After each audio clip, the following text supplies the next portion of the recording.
so that we can get started here. So again, I want to welcome all of you to our winter webinar series. Today's topic is coaching families to address challenging behaviors. So Johanna, I'm going to have you go ahead and turn it on over to you. All right, thank you guys and welcome. I'm very excited to be here today to talk to you about this topic. I've spent most of my career supporting families as a developmental specialist, parent trainer on research studies, early intervention program manager, and behavior analyst in Pennsylvania, Hawaii, and now Nebraska. Currently, I teach and advise and coach early intervention and early childhood special education students at the University of Nebraska-Lincoln. I'm excited to dive into this topic with you today, and I feel that my perspective may be a little bit different because of all of the different hats that I have had. However, I'm hopeful that I can share some information with you as you move forward with thinking about teaming and practices related to supporting families as they deal with challenging behaviors. So first, I just want to take a moment to identify who is here today, just to give me a sense of who's in the room. So take a moment to complete this poll. And then we'll come back together to identify who's here. Yes, and if you, the poll actually scrolls, so there might be some other options that aren't first off visible, so you can scroll through it and see if your role isn't listed. And if you are not listed, you're an other, let us know in the chat box if you are, what your role is, so that we have a good feel for who's in the room. All right, we'll give folks a few more seconds to respond. I've got about 75% of you have responded, so I'm just waiting for, I'd like to hit 80 for sure. I mean, I'd love 100%, but if we can at least get 80%, that would be awesome. Let's see. I'll give you a few more seconds to respond if you haven't found your role yet. And I see in the chat there's some questions about should I be in this training or not. So the listing for credit, all of you will get EI credit, but some of you also have additional licensing requirements. And so this training will apply to those licenses that were listed as well. So everyone will get EI credit and will go towards your credentialing. So no worries there. It is like a 2-for-1, absolutely. All right. Oh, we got 85% of you voted, so I'm going to go ahead and end the poll and share the results. So, Johanna, we have, wow, we've got a good mix of folks. It looks like we've got quite a few DTs, and CFC staff. In our other category, we've got some family support specialist. We've got preschool teacher. We've got just about every discipline represented here today.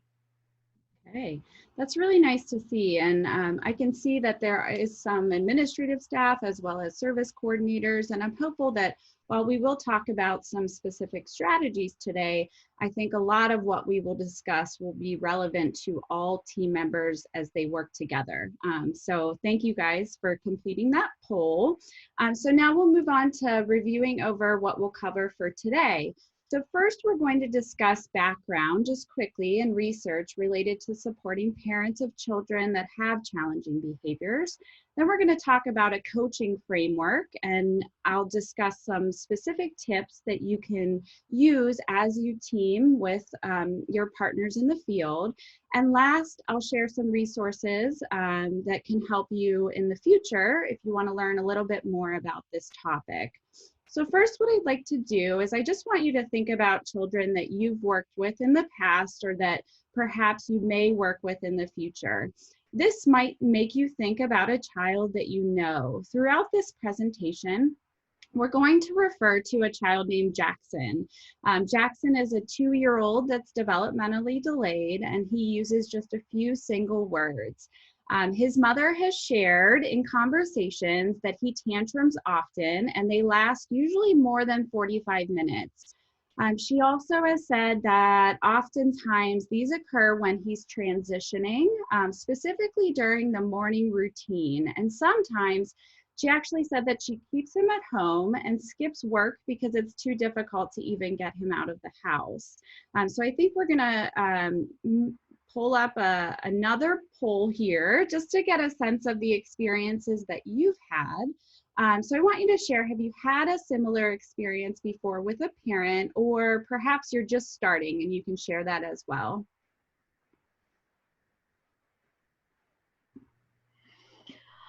I know you all can't see it yet, but I can see the answers coming in, and right now we're pretty heavy on the yes side, but I'm going to give a few more seconds for folks to respond.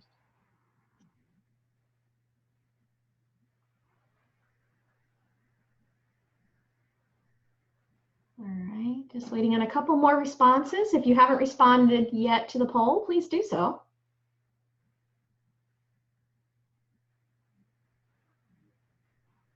Okay, let's see. So here you go.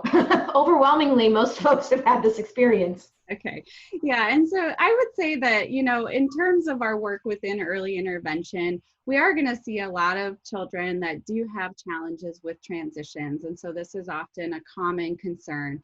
So that's good to know. So as we move through the webinar today, we will be talking about some of those challenges and how you might potentially address them with families. Okay, so first we're going to discuss background. And what I'd like to do is just think a little bit about Jackson and those challenging behaviors. So those behaviors are ones that really disrupt the routine of the family, but also his ability to function and succeed within his everyday environment.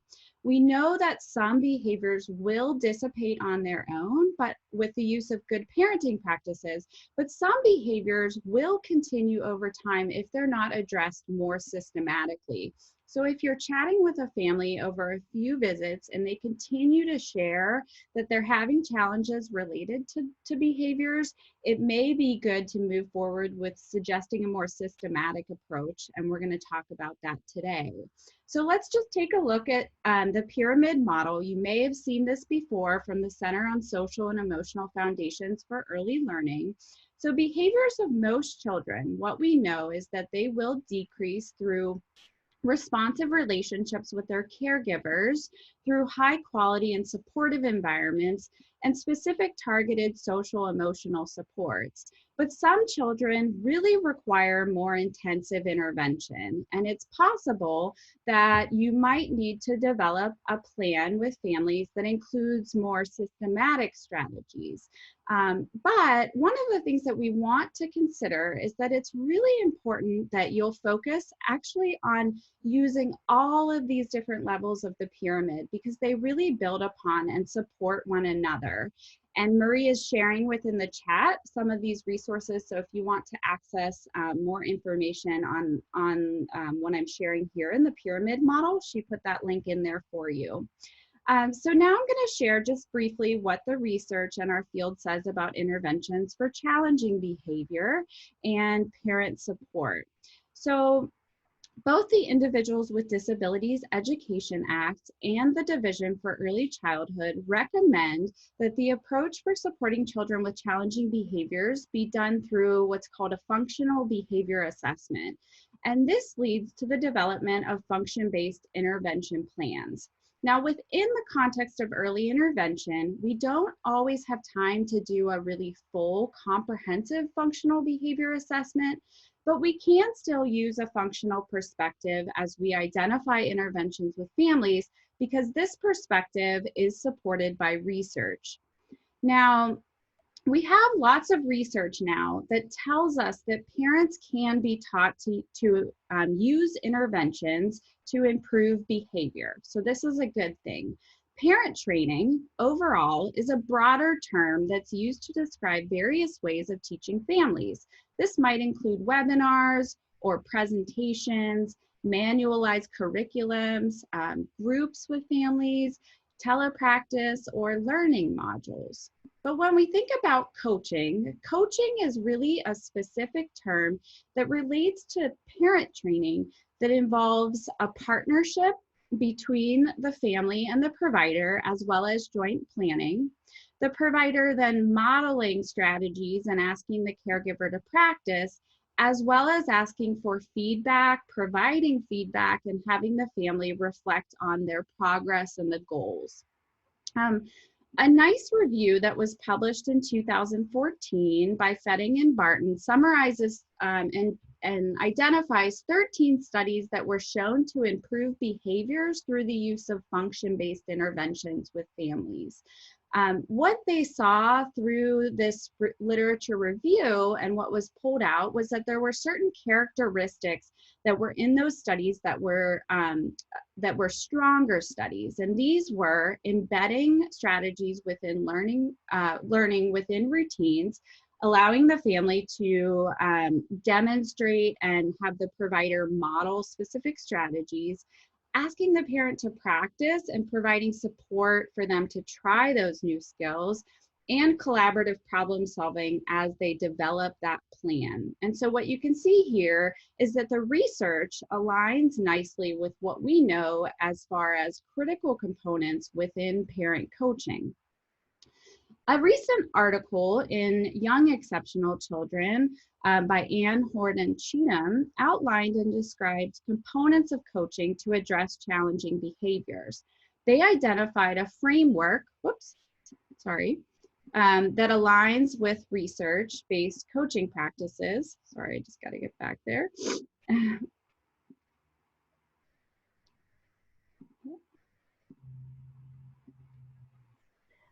you want me to help get you there? Yeah, can you get me back there? Sorry. Yeah. Let's see. Is this where we are? Just one more. Yep, there we go. There we go. Okay. So they identified a framework that aligned with research-based coaching practices, and this framework included developing a partnership with families, as well as assessment that led to planning goals and action steps, engaging in focused observations, as well as reviewing and updating goals and action planning, which included evaluation of parent implemented strategies with reflection and feedback. So we're going to use this framework throughout the webinar today to discuss coaching and behavior interventions. So let's start by just discussing that collaborative partnership and parent engagement. Parent engagement is a really critical one for us, but it can be really challenging in early intervention. We not only have to develop a partnership, but we also have to engage families. And in order to really work on addressing challenging behaviors, we want them to try out using of these strategies. And so within coaching, we want them to be actively involved. But this can be really challenging. So I want you to open your mind for just a minute and think about the services that you participate in or groups that you have joined, such as a workout class. When we participate in any of these activities, that person, for example, our workout instructor really wants us to be engaged, to get a good exercise. They want us to follow their instructions and try really hard. In early intervention, it's really important that we set up a structure for our visits, as well as expectations that the parent can rely upon. And we need to make sure that there's some guidance for how we proceed. So with behavior support issues, it's really very important that we do this. So we're going to talk about some specific strategies to help you. That first part is establishing the parent-professional partnership. You may or may not have heard about this approach before, but this approach is called Getting Ready. This article was published in YEC, and I'm sharing this with you as well, so you can take a look at it. It's an approach that's been studied by researchers at the University of Nebraska-Lincoln and is currently being rolled out in early intervention in Nebraska as well as in South Dakota. These specific strategies focus on communicating openly and honestly with families, encouraging parent-child interactions, affirming parent competencies, and also making mutual and joint decisions with the family. So if you want to learn a little bit more about how to build rapport, but also how to engage families, Getting Ready is a really great approach to look into. Second, we want to make sure that we're using family-driven interviewing to start initiating conversations about challenging behaviors. And so this might happen at first if you're doing the routines-based interview when you're talking to the family. It's important that you pull out if challenging behaviors are a concern and highlight those as you have conversations initially with families, because that initiation part can be really critical in EI. The next step is really to establish with your team who is going to focus on challenging behaviors and who's going to be the point person, or what roles will people play. It's important for us as teams to have a process that we use and that we share that process with families. Additionally, it's really important that we work towards developing a plan together. We all come from different backgrounds, different training, and we all have sort of different ideas about how to address challenging behaviors. And so it's really important that we all agree upon a way that we're going to move forward when there are challenging behaviors that happen. So now we're just going to pause for just a minute, and if anybody has any questions about what we've just discussed, I'm happy to respond to those. The only question that we have so far is from Nancy, and she just wants to know how this fits in with the ABA therapy. So I don't know if that's something that you want to address later on, or if this is something you want to talk about now. Sure. So I think, there's within early intervention, we're not necessarily providing, as early intervention providers, we're not providing ABA therapy. And so the goal of what we're discussing today is really how we as EI providers can then coach families within the context of the services that we are already providing. I think that if there are ABA services involved as well, then that would be sort of a larger discussion with your team about how to incorporate those strategies and techniques that are being used and how to teach the family to use those interventions. But that really relies on a partnership between the ABA provider and the early intervention providers that are in place, and a discussion about who is going to be working with the family specifically on addressing those challenges. And I think I'm not as familiar with how the services are delivered within Illinois, and in Nebraska, BCBAs aren't typically used or within the context of early intervention services. But I think that's maybe a larger conversation that if you would want to get in touch with me, I'm happy to talk more about that topic specifically. And I think, Maria, we have one. Yeah, we have one other question from Jenny.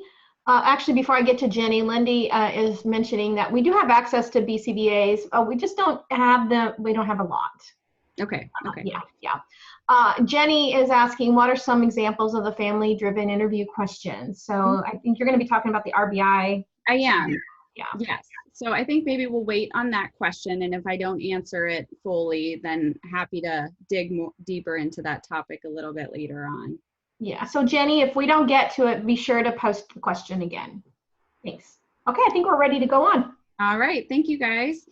So now we're going to talk a little bit about the assessment process. And one of the things that we want to focus on is understanding that behaviors always serve a purpose. So this purpose is also called a function.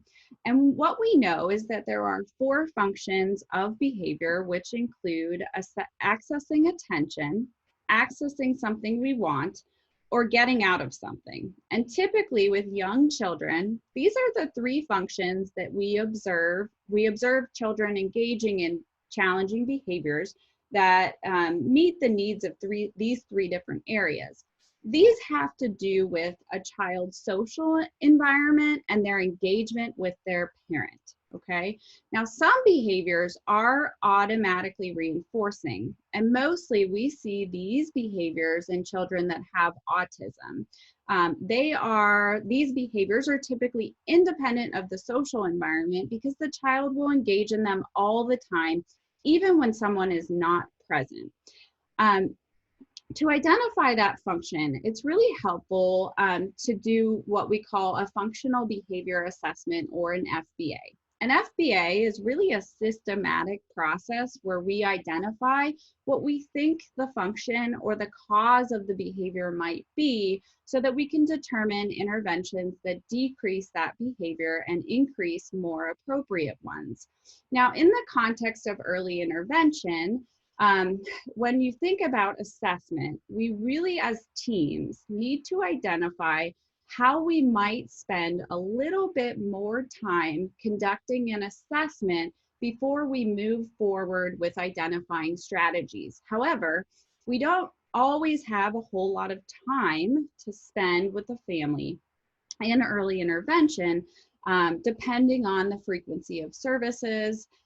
And I'm going to talk a little bit later on about some strategies that you can think about related to service hours and how you might do these things, because I know the reality of it is that it is challenging. So when we think about assessment, I'm just going to talk generally that there's sort of two different areas: indirect assessment and direct assessment. Indirect including rating scales and checklists, or using a family-guided interview such as the RBI, and I'll touch on that in a minute, or conducting direct observation. So this would be where you are in the moment with the family and you're able to see what is happening in the natural environment. These observations can be done in partnership with what's called ABC data collection, and we'll talk a little bit about that in just a minute. So I know that some of you are familiar with the routines-based interview.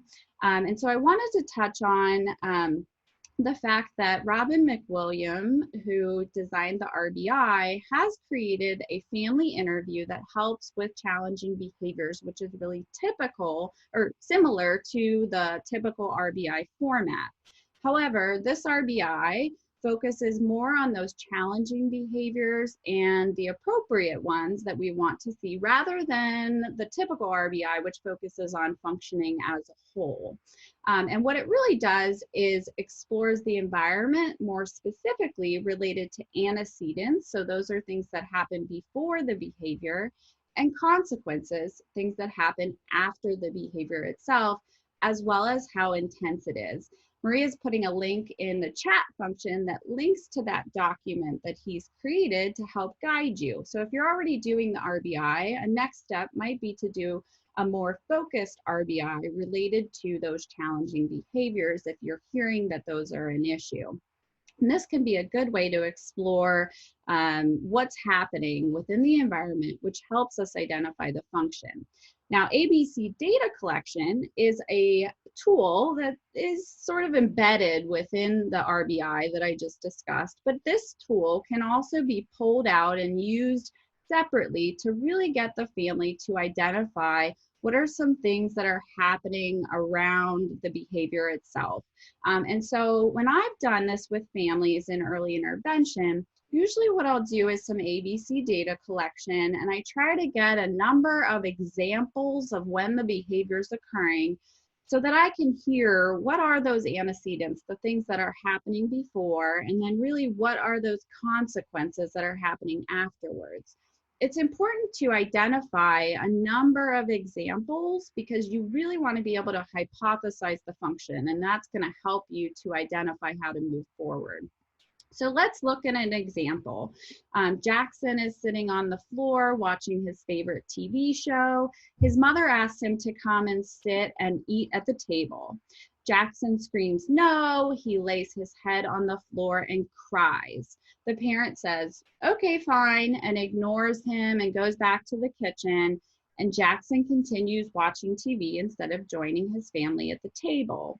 So using ABC data collection, we would outline what has happened before the behavior. He's sitting, he's watching TV. What does the behavior look like? He screams no, he puts his head on the floor, he cries, and then what's the consequence? So his mother says, okay, fine, and she lets him keep watching TV.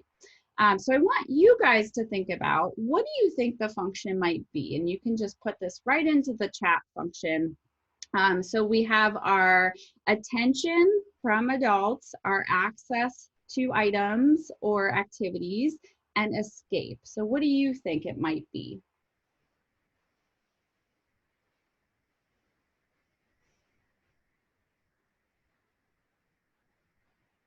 Okay, so I'm seeing some good responses there. I'll give you another second to think about it.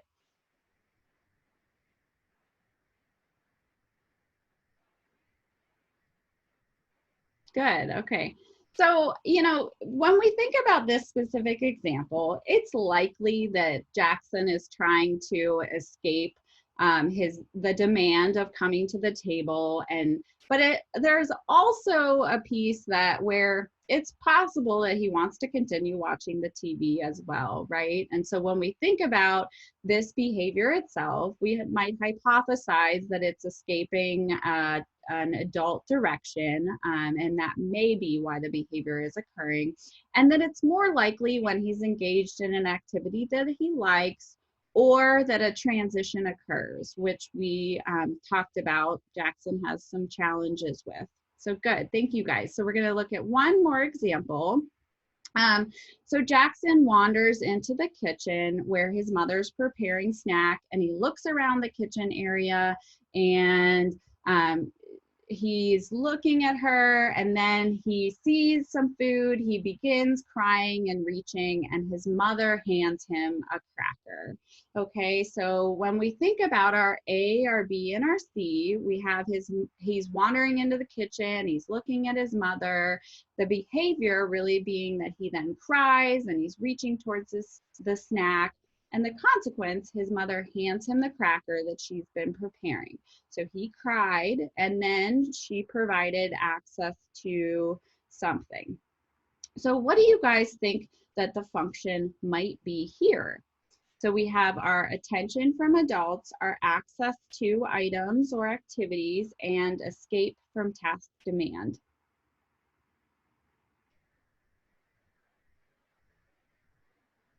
Good.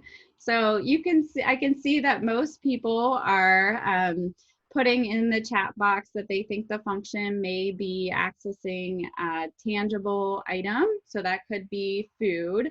Absolutely. There's a piece here that, you know, while he is trying to access food, and it's likely because maybe he's hungry or he prefers a snack, there may be a piece as well where he is looking for that attention from his family. And so this is why it's important for us to continue to do and gather information about what's happening surrounding that behavior, so that we can truly hypothesize what we think the function of the behavior might be. All right, so now we're going to move on to talking about planning goals. So when you think about goal planning, I know that many of you are writing outcome statements. And so when we're thinking about goals related to challenging behaviors, we want to make sure that we're setting goals that are positive, that really avoid negative word use, that are observable as well as measurable, and are comprehensive. Now, when you think about the reality of writing goals related to challenging behaviors within early intervention, first of all, you may need to write additional goals that are not listed on the IFSP, okay? And that's a decision that you want to make as a team. For example, there might already be outcomes there that if the challenging behaviors were not as intense, that child may then move towards learning and mastering some of those outcomes. However, sometimes you may want to write a behavior-focused IFSP outcome, and this is a decision that I would say really it comes from conversations with your team and identifying which direction you want to go. If you're conducting the RBI and through that process, you can see that there are a lot of challenging behaviors throughout the day, then you may want to write an IFSP outcome related to those behaviors. So I'm going to give you an example of Jackson here. So Jackson, during the morning transition to childcare, so this is the routine that's occurring, he will walk with his parent from the house to the car for 3 consecutive days in 1 week. So you guys can see here that this has a few components that we discussed. First of all, it includes the routine and it's written in a positive way. Okay, so we're not saying that he won't tantrum as he walks from the house to the car. We're saying that he will walk with his parent from the house to the car. This is also measurable in that we can see it. So we can see him actually walking to the car, as well as identify if it's happening consecutive days during the week. So that's a good example of what you might be writing related to challenging behaviors. And I'm sure there may be additional questions about this as we move forward. So now we're going to move on to talking about action steps. So our action steps, we're going to take a break, and I'm going to respond to any specific questions related to the content that I just covered. Sorry, I put that one slide late, didn't I? No worries. Let's see, I was looking at, let's see, Lindy had asked that functional behavior assessments are done in schools, and are they supposed to be done in EI? I kind of responded to that, but you may want to address that as well. Sure. So, the functional behavior assessment process looks very different depending on where you are and the team that you're working with, but the components should be similar. So you should have an assessment where you're trying to move towards determining what the function of the behavior is. And I would say, yes, you can absolutely do this in early intervention, but what you would want to do is identify with your team what this process looks like for you. And it may look different than what it looks like in a school setting, depending on, the guidelines and the format that they're using there. Okay, I don't see any other questions. Alyssa did post in the chat an article that EITP had in our newsletter last summer about BCBAs. So if you're interested in learning more about BCBAs, that's in there. It looks like, let's see, Eliza, in some cases I treat in their daycare environment and have limited time with families in the home. What are your recommendations on how to best serve families when in this case? So we're looking at providing services to a child in a daycare setting versus with the family in their home setting. So I don't know if that's a question you want to address now or later when we look at other strategies. Sure. I can talk just briefly about it now, and then if we need to come back to it a little bit later on, we can. So, for this webinar, we're really focusing on how we might address working on challenging behaviors with families.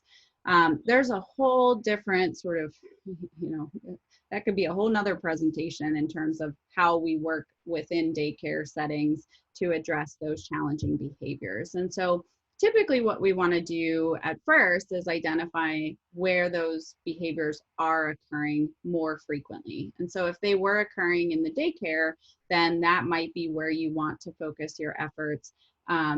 But the family should always still be part of that process. And so generally when you're doing your assessment, you would want to be meeting with the family as well as the daycare providers to discuss what is happening across both environments, and then setting up a plan, which we'll talk about a little bit later on, that really can make sure that everybody is using the same strategies no matter where the child is. But in terms of chatting more about the daycare environment and what that might potentially look like related to the content that we're discussing today. I think the same framework is applicable, but there are other considerations when you're working with someone in an early child care environment where there's a lot of potentially other professionals and a lot of other children. But very good question. Okay. So we're going to move on, and if there are additional questions related to that, we can come back to that. So we're going to talk now, moving into thinking a little bit about the action steps. So we talked first about how we conduct that assessment.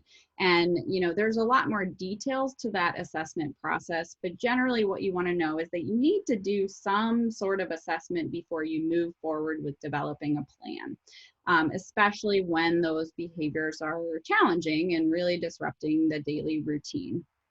So when we think about that plan itself, one good resource, if you're interested in learning more about a framework that can be helpful for you, is what's called Prevent, Teach, Reinforce for Families. And this book really goes a little bit more into how to individualize support within home and community settings. So for some of you, this might be a good resource. But the framework that's provided within that text focuses specifically on function-based strategies. First, strategies that prevent the behavior from occurring in the first place, which we call antecedent strategies. Next, what we call teach strategies, which are teaching the child replacement behaviors that serve the same function as that challenging behavior. And we identify those once we come up with the function and we are able to hypothesize it. And then reinforce strategies, which is how the parent is not only going to respond when the challenging behavior occurs, but also how they're going to respond to appropriate behaviors, because that's really what we want to see. Is the more we can attend to appropriate behaviors, the less those challenging behaviors will occur. So first, we're going to talk a little bit about prevention strategies. And the first step with families is to really look at how to prevent the behavior from occurring. If you can put good prevention strategies in place, it's possible that those challenging behaviors won't happen anymore. And so we do this by first increasing times for unstructured play with the family. What this means is providing ways for that parent to engage with his or her child in a way that is fun, engaging, and where there aren't a lot of directions or demands. And so that's kind of the first step. The second step is to really teach that parent to use child-directed strategies, and I'll provide you with a resource for that in just a moment. And also thinking about that if the child is trying to access items or activities throughout the day, using challenging behaviors, the more that we provide those items and activities to the child for free without them having to do anything at all, the less likely they are to engage in behaviors at another point in time. So the approach that I have studied and I highly recommend you take a look at is what's called Project Impact. And Project Impact is a good way to learn more about how to teach a parent to use child-directed strategies. While this is a manualized approach, I've used it within early intervention. I've also used it with my students now. And while you might not use the whole framework, a lot of the components are really helpful in identifying specific strategies that you're going to teach parents to engage better with their child. This approach has been researched for about 10 years and includes many strategies that have been researched for years and years before that. So you're already probably familiar with them. The way that this format works is that it's structured in, sort of, we have our early childhood triangle here, but the focus for the family at first is really to identify how you can focus on them using strategies and interacting with their child in a really meaningful way. And that's sort of the bottom level of the pyramid. This approach works its way up to you focusing on teaching the child specific strategies, but for families, teaching them to engage with their child in a meaningful way is really critical. And some of those strategies include following the child's lead, imitating behaviors that are appropriate, being animated, modeling and expanding language, and limiting demands or questions, because oftentimes when behaviors are happening, it's because there's a whole lot of demands and directions that are happening, that are coming from the parent throughout the day. Uh, uh, because the manual, you would have to purchase that manual to look at it.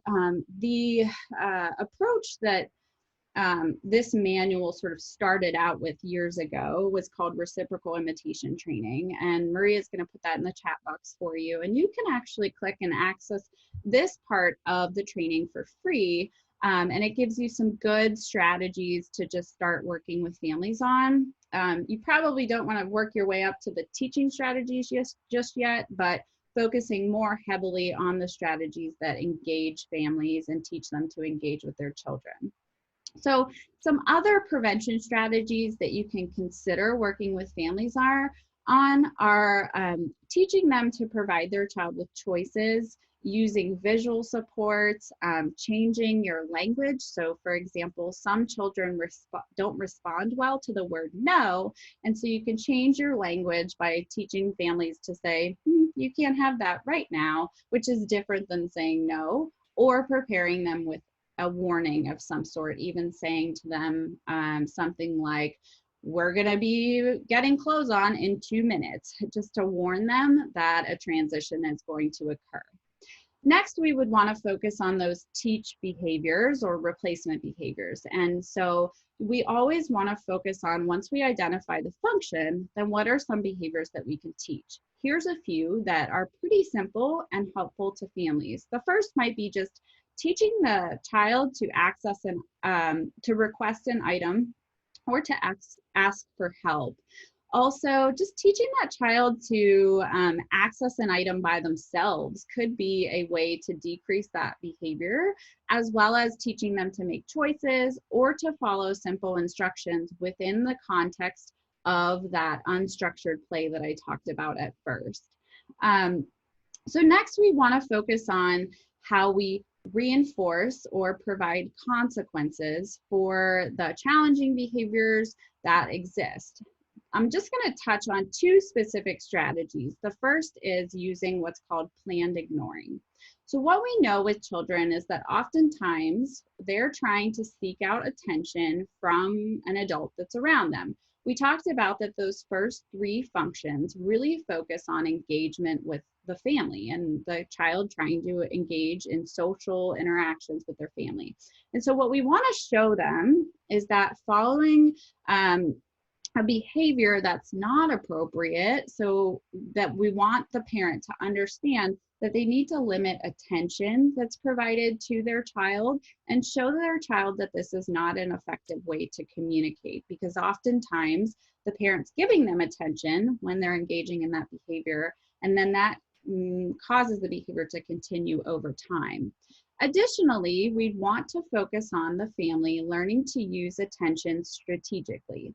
A parent's attention is often the most critical piece in decreasing challenging behaviors, because we want to teach that child that when he does great things, he's going to get attention, but when he doesn't, he will not. And this could be those replacement behaviors, but also things like functional play or just engaging with the family as a whole.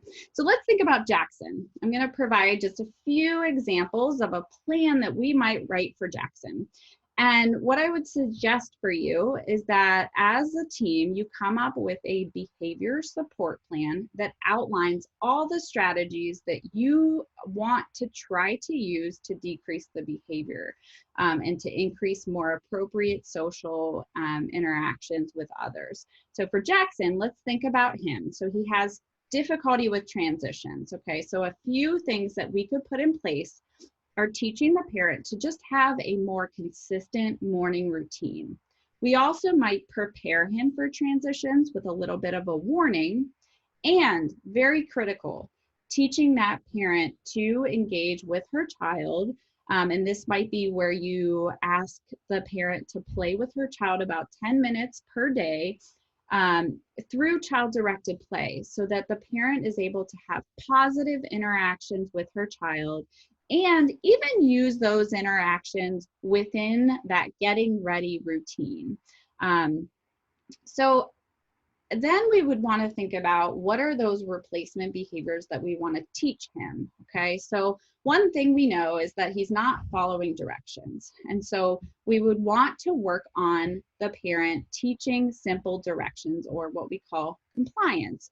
But one of the challenges is that we can't just do this in the context of day to day at first, because the parent hasn't established that they give directions and that the child follows them.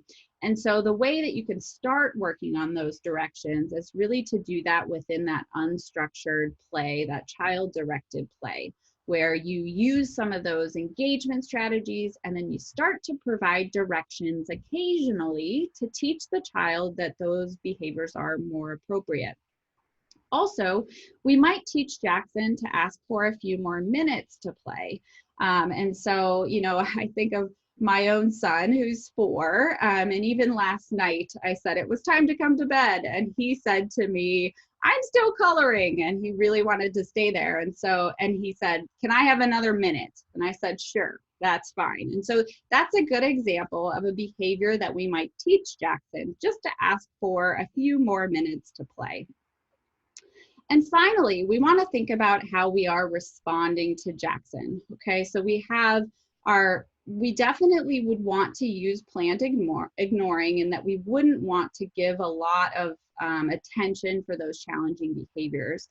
But we also want to make sure that we praise him and give him attention for direction following behaviors, as well as think about how we set up reinforcers or rewards. And this might be providing him with TV after he gets dressed, or thinking about that transition to the car. Seems like there's a lot of trouble getting him from the house to the car. And so if we can teach him that when he gets to the car, he will access something really fun that he likes, for example, a toy, or perhaps, you know, mom has a game that he can play on her phone, something like that, then he might be more likely to transition, because he knows that something good and positive is going to happen once he gets there. So these are just some examples, and you might potentially have other ones that you would think about. But once we come up with that plan, we then want to have the parent start to work on trying out those strategies. And this is what we can do within the context of focused observation. I'm not going to go as deep into this article related to focused observation, but if you want to take a look at that article by it's Ann Horn and Cheatham, it's a great resource to really look at how to dig deeper into the focused observation. But the first step is really to try out the plan. And one of the things that we know about early intervention is that we want to try to be there when the behavior is occurring. And so sometimes this might mean coming to the family's house or trying to be there during that morning routine. I think about my early years working in early intervention, and many times I would go to families' homes early in the morning to help them with that routine. And while it may not always be practical at first, we want to think about how to best support the parent within the context of where those challenges are occurring, and then fade ourselves out of that situation so that we're not always going to their house early in the morning. Additionally, we want to make sure to have them to be able to model or role play the strategies first. And so once you come up with a plan, you might then talk to the family about how that would occur, but also have them practice with you. You can pretend to be Jackson and pretend to be having the mom giving some directions, as well as playing with him to get dressed. And so this is a really important piece, as well as after that parent practices with their child, then asking them to reflect on how it went and provide some feedback. So things like, oh, maybe this went well, or maybe we need to shift something that we're trying together. Now, as we think about moving through this coaching framework, a really critical piece is that we're able to review how things are going, and then update the goals and the plan. We're going to pause for a minute here and I will respond. I saw I think a few questions. So let me take a look. Yeah, let's see. We had P. Baroki, in your goal example, in keeping the language positive, does what the desired behavior look like needed to also be included? So in that example with Jackson, really what we're looking for is that he's able to successfully walk without engaging in those behaviors from the house to the car. So, I think and within early intervention, we want to make sure that we're writing goals that focus on how the parent would talk about those behaviors themselves. So usually what I'll do is ask the family what they want to see happen. And so, for example, in that case, his mom is saying, we just want him to be able to walk so I don't have to carry him every day to the car. And so that's an example. But you could get a little bit more specific and identify, what you want that to look like. Sure.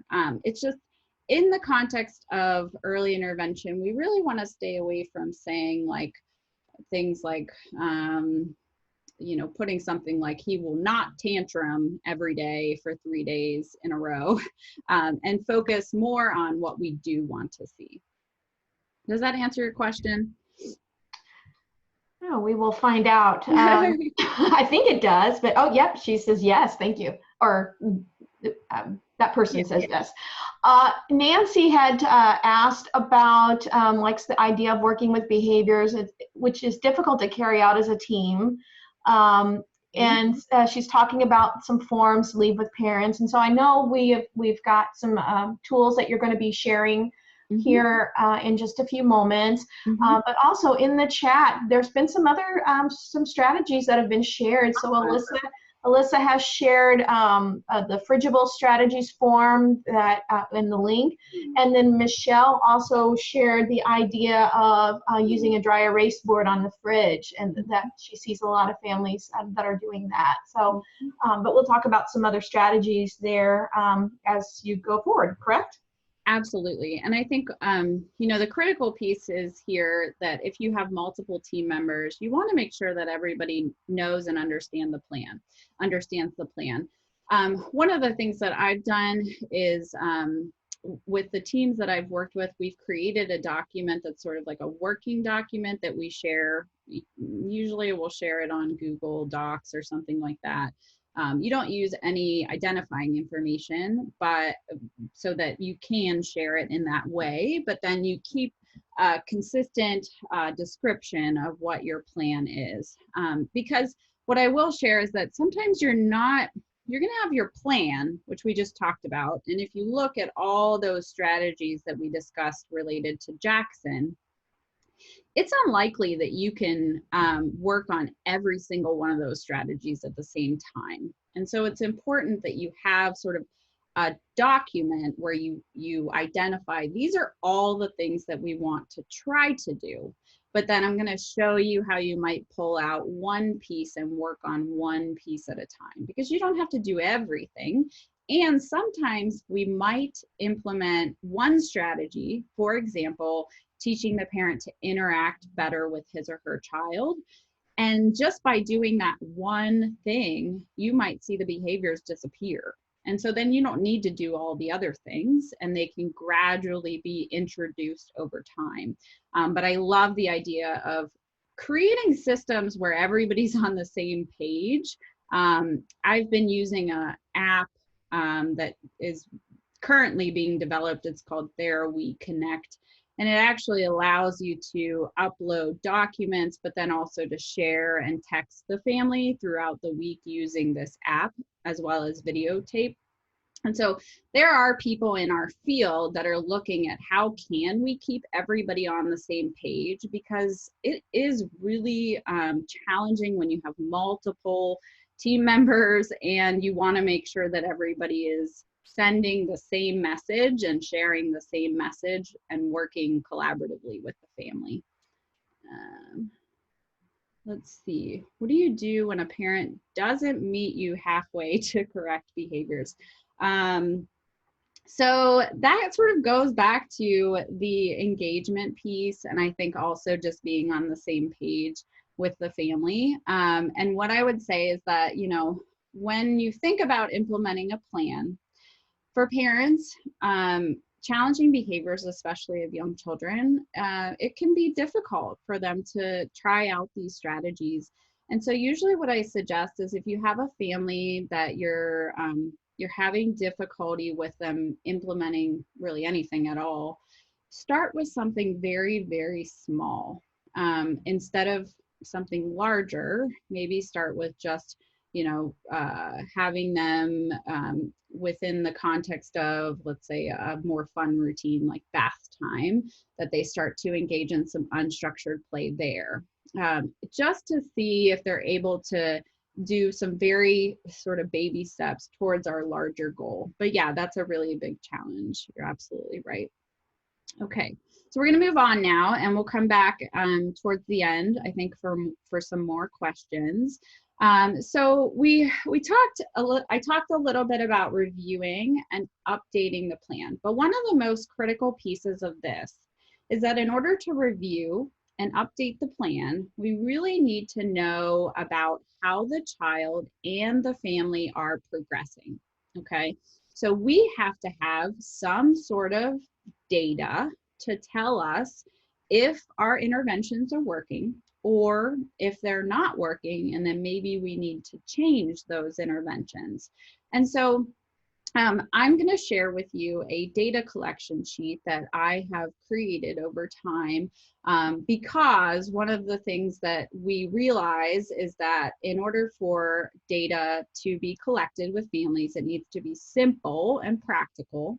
It needs to really fit within the context of their daily routines, and it also needs to be consistent over time. Okay, and I know that monitoring progress is really challenging, and I've experienced this personally in that when we're providing services somewhat infrequently, it can be very challenging to get the family to collect any data at all.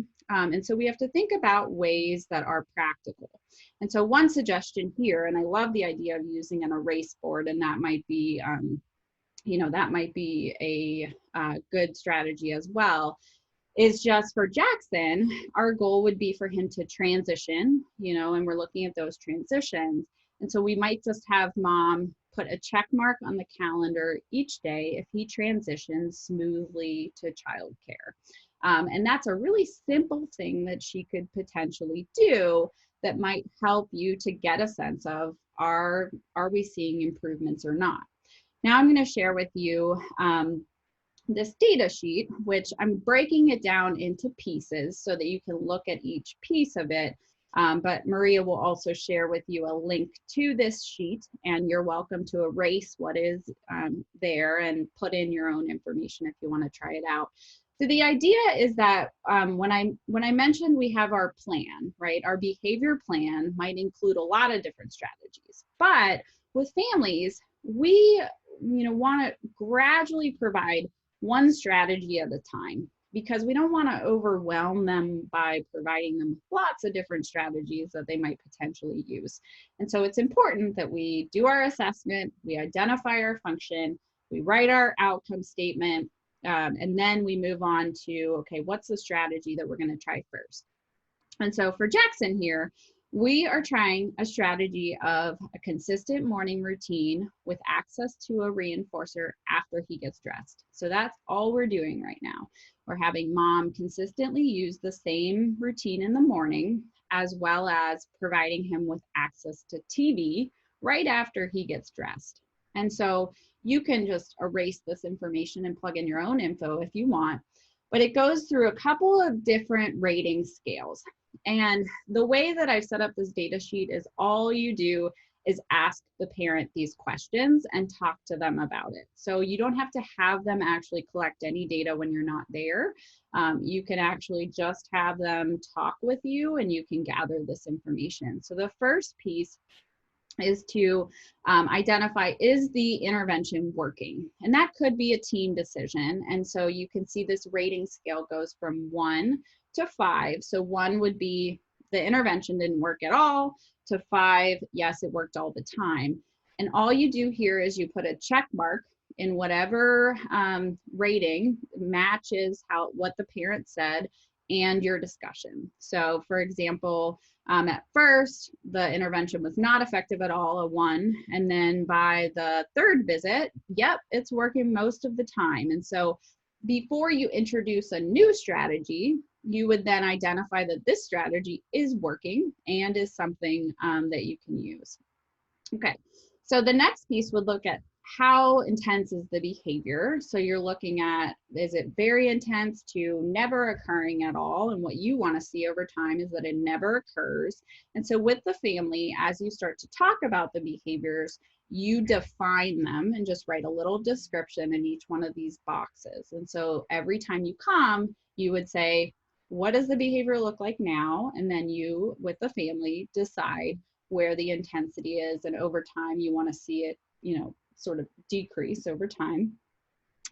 Another piece that can be really challenging in early intervention is that we're not there to see the family implement these strategies most of the time. And so it's hard to say, are they actually trying the strategies, or are they just telling us that they're trying the strategies, but we're not really sure. And so one of the strategies I've come up with over time is to work on looking at fidelity, which means the parent implementing the strategy as you've discussed.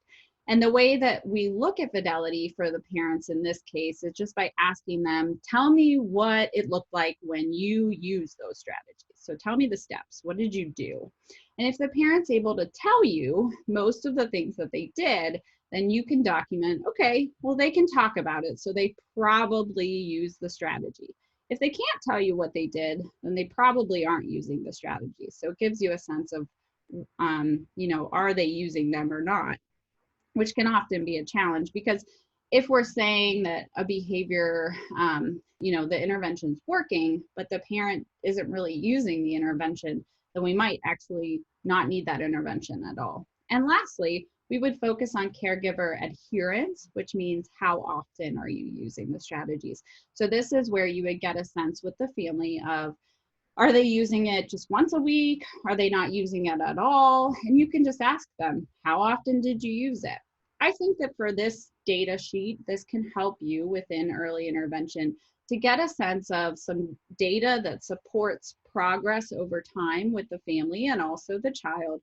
And I think you could pull out any of these different components. I don't think you need to use them all together, as well as there's a part for caregiver provider notes that might be helpful to you.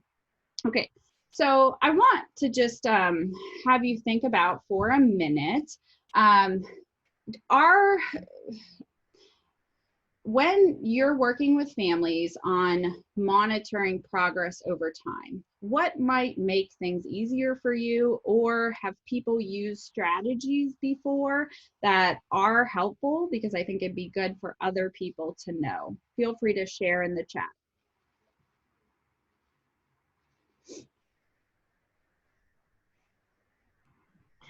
And as people are typing, one of the strategies that I know that folks have already done is talked about the dry erase board. I know, who was it that Michelle had mentioned it, and then also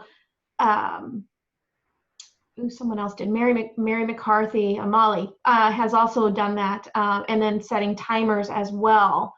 Mm-hmm. So those are some of the ways to that they found it easier.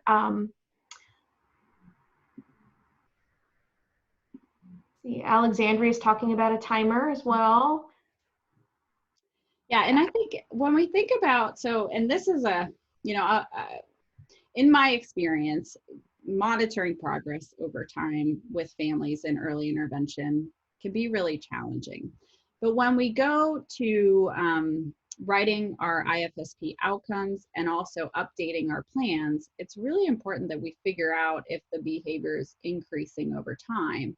And we have to have a system for doing that. And so I'm interested in hearing what people think. It sounds like having a checkoff sheet in your binder. Yep. Same language. Yep. That's a good idea.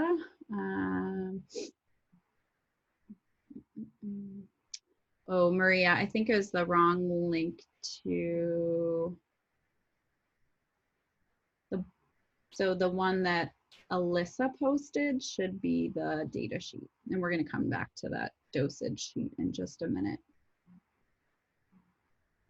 Okay, yeah, I might have jumped ahead. I will repost the progress the data collection sheet here. So yeah, so I jumped ahead just a little bit, Beverly. So here's the correct link.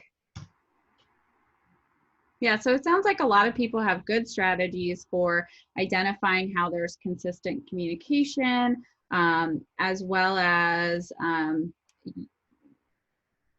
using some progress sheets to document progress over time. Good. Yeah, okay, well, great ideas. So I think that, you know, I like to mention this because I think it's a piece that is challenging in early intervention, and I'm hopeful that, you know, you guys might try out that data sheet or take a look at it to think about how you would use it within your practice. Okay, so now we're gonna move forward and talk just about some final tips and also resources. And so first, I just want us to take a moment to think about the fact that addressing challenging behaviors with families is not often an easy thing to do. And it's also sometimes an area that we haven't necessarily had a whole lot of training in, and that's okay. We all go through different education and training programs, and we all come from different backgrounds. And so what I want to encourage you to do is to step outside of the typical early intervention service provision box for just a minute. And I want us to think about a few things that could help teams to make this process a little bit better, easier, and more smooth and efficient for families. The first is really to think about those service hours that are listed on the IFSP for a brief period. Okay, so we may need to increase service hours, and that's something that we might need to consider doing if we want to have more time to address the family concerns, but also to do assessments. So if the services are 1 time per week, we might be increasing them to 2 times per week. Or if they're 1 time a month, we might be increasing them to 1 time per week. Because we really need to have not only the time to conduct assessment, but also the time to focus on how we as a team are going to work with the family more consistently to address these challenges. And so I want to encourage you to think about the fact that if challenging behaviors occur and you want to work with a family on those behaviors, you may need to increase the service hours that are listed on the IFSP for a brief period of time, and then decrease those once the behaviors go away or are decreased. So the next piece would be to identify one provider that will focus on helping the caregivers to address behaviors more consistently. So if there are teams of a lot of different professionals that are working with a family, we want to make sure that we identify one person that's going to help that caregiver. And in some states, they use the primary service provider model. So perhaps there is one person that's seeing the family more consistently. But in others, we aren't using that model. So then you'd want to make sure that one person is addressing those behaviors with the family. Additionally, you'd want to, as I mentioned previously, create a written behavior support plan with the family that can guide all members of the team. And this is different than the IFSP document. And so you want to make sure that you have a written document that can guide everybody that they can refer back to. Oh, I want to go back to just one thing here. So when I mentioned the increasing service hours, Maria provided you guys with a Excel document that I received at the Division for Early Childhood Conference this year. And you may be familiar with Rush and Sheldon, who have looked at the coaching materials and provided a lot of information on research-based practices related to coaching. And one of the things that they talked about in their presentation this year at DEC was looking at how we identify those service hours that are listed on the IFSP related to different areas of concern with the family or different characteristics. And so they provided this Excel document, which I am sharing with you here because it's just sort of in test form. People are trying it out to see how it's being used, essentially to help us better guide how we decide what those service hours look like. Now, this document itself does not include focusing on does the child have challenging behaviors, but what I want to encourage you to do is think about this idea that if the child does have more challenging behaviors, that means that you probably need a little bit more time to work with the family. Okay, so I'm going to move forward. Sorry, I just wanted to go back to that for just a minute. And the last piece would then be to potentially identify additional support from a behavior specialist when appropriate. Sounds like you do have some board certified behavior analysts that are working in the state of Illinois. And so perhaps if they are available to you and available as team members, if you have a child that has some more challenging behaviors that you would want to address with the family, maybe you bring that person into the team and work collaboratively with them to really identify a plan. And it's important that you identify as a professional when you feel like you need some additional support. Working within the context of early intervention, we are really required to be sort of a jack of all trades, right? We are walking into a family's home, and oftentimes, you know, there are challenges that exist there that we are not as familiar with. And so if we feel like we need an additional partner to help us through that process, that is absolutely okay, and something that I would highly encourage, in that it becomes a partnership and working collaboratively to work towards certain same goals. Just some additional resources for you to access if you are interested. Maria's putting these links in the chat box as well. The National Center for Pyramid Model Innovations is a great resource for lots of different materials related to challenging behaviors. There's also many different handouts they've provided and created for families to learn more about challenging behaviors and how to address them, as well as 0 to 3. They have a lot of good resources that can be helpful for families to really understand, and they're often written in a very family-friendly way to be able to learn a little bit more about how to address behaviors. So I would encourage you to take a look at those and use them as resources as you move forward with working with families. So here are some references, and thank you. And we'll take some time now to, I'll take some time to answer any questions that you might have. So the first question is about the link to the progress chart. I don't have the correct link. It's so if you can resend that link to me, because it is the same. Sorry. Yep. So we'll fix that, folks, and then we will have a document, because some of you have private messaged me saying that you're on your phone, you can't download the links.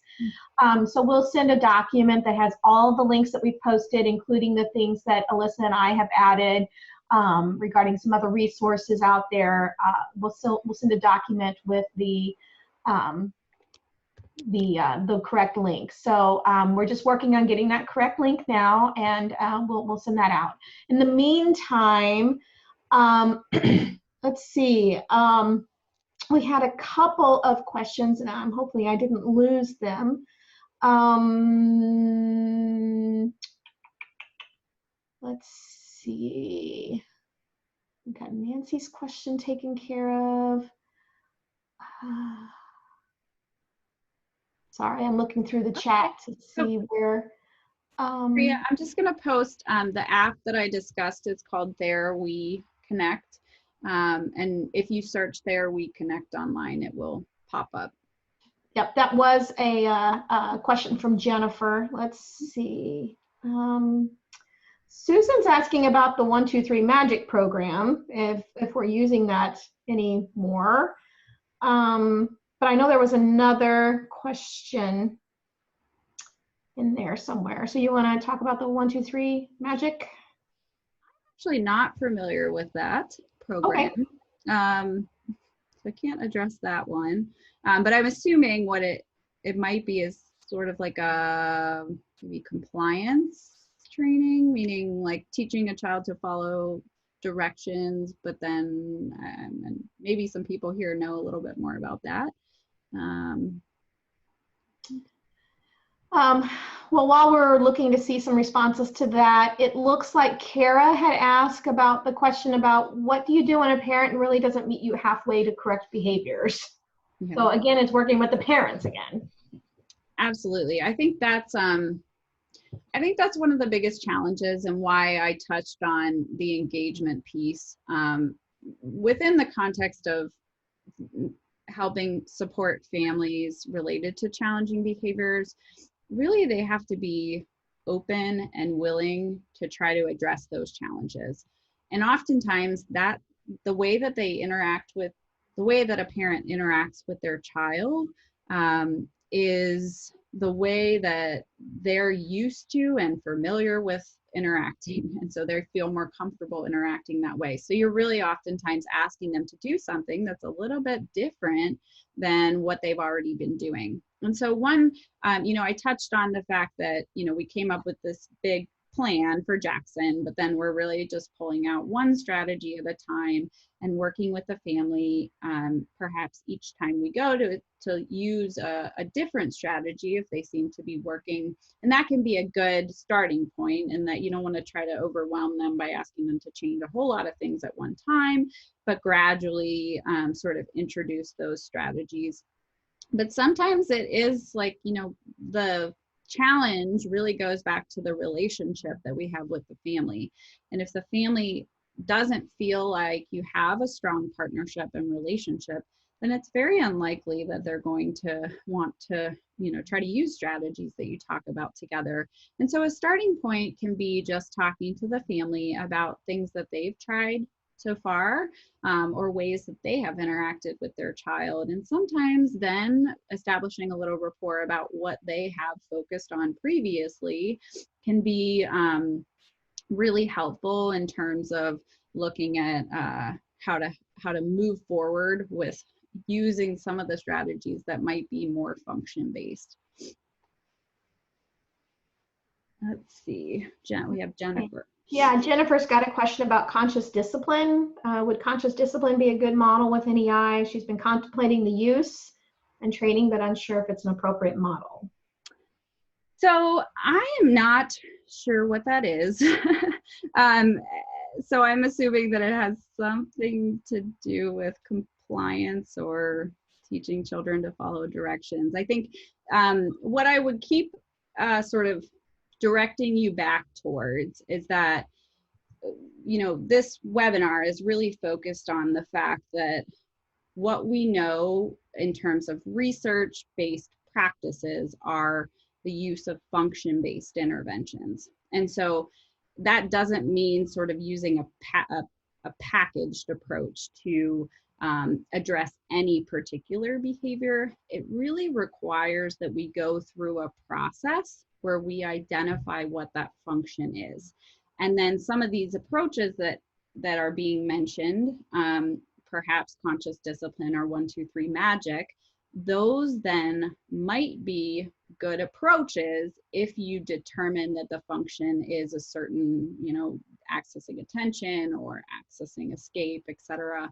But I would always direct you back to the fact that we really don't want to address behaviors using a packaged approach, because for each child, it is very individualized, and we need to first do an assessment before we can sort of move forward. But that takes time.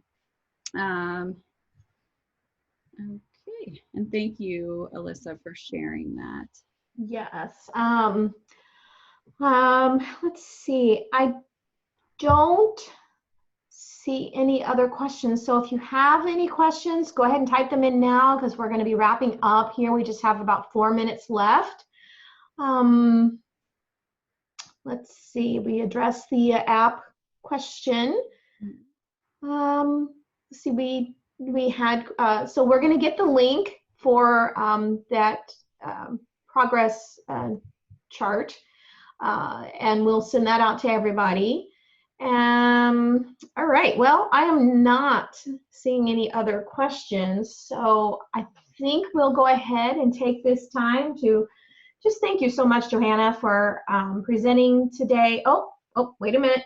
Let's see, we have Nancy saying something as an OT that she would be great to work with DT social work to look at the whole child. Isn't it, when you can do this as a team, it's an awesome thing, isn't it, Johanna? Mm-hmm. Oh, absolutely. Yes. And I think everybody plays a really big role. And I think that, I mean, we could have a whole discussion about sensory and behaviors, and I know we don't have time to do that today, but what I would say is that each team member does play a really critical role and brings their expertise to the table. And so definitely important to consider those aspects, but always going back to that function-based approach in how you implement interventions. Okay, and then Michelle looks like she's shared some information, a little bit more information about conscious discipline. Mm-hmm. And that's in the chat there. Mm-hmm. So folks, again, thank you, Johanna, for a great presentation. So much useful information. And like I told everyone else, we'll get that document out there with the links. Just a reminder to be looking for the email from the EI training program. So that you can complete your survey and get your certificate of completion. Also, just a reminder that we have one more webinar next week, and that one is going to be focusing on home visiting in Illinois. So for those of you who might be like, well, aren't we home visiting? There's all sorts of home visiting programs out there. And early intervention is just that's an aspect of early intervention, but there are all sorts of other programs out there that we work in collaboration with. Just to remind you that webinar is next week, and I believe it's at 10 o'clock on a Wednesday. So again, I want to thank you all for participating, and just be on the lookout for the links, and we will get you, we'll see you all hopefully next week.